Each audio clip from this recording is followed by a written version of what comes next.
И покрај забрзаното ширење на коронавирусот, Комисијата за заразни болести одлучи наставата да се одвива со физичко присуство под посебни протоколи. Неколку дена ги делат учениците од школските клупи, но оваа учебна година дел од нив ќе се соочат со низа промени. Кај родителите, освен коронавирусот, страф и несигурност предизвикува новата концепција, но и дигиталните учебници. Дел од наставниците децидни. На учениците и на наставниците местото им е во училница, и тоа е неспорно, но прашањето е дали училиштата се подготвени за настава со физичко присуство.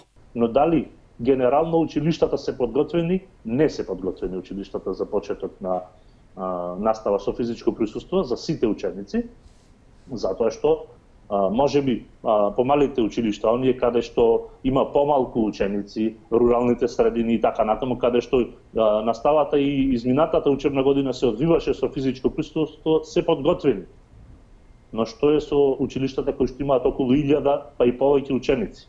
Протоколите за настава предвидуваат задолжително носење заштитна маска, одржување дистанца, проветрување на училниците. Училиштето треба во функција да ги стави сите влезови, на сите вработени и на сите ученици при влез им се мери телесна температура. Учениците од различни паралелки не треба да се мешаат, а забрането е влегување на родители и старатели. Дигитализацијата пак представува уште еден проблем. Според Бумбаровски, ниту една земја во светот немала воведено ваква храбра реформа која предвидува дигитализација на учебниците.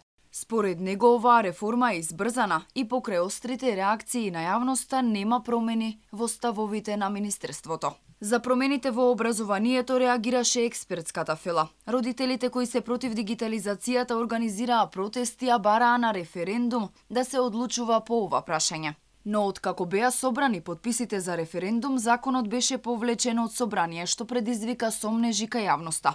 За на крај ресорното министерство сепак да ја спроведе кај четвртооделенците.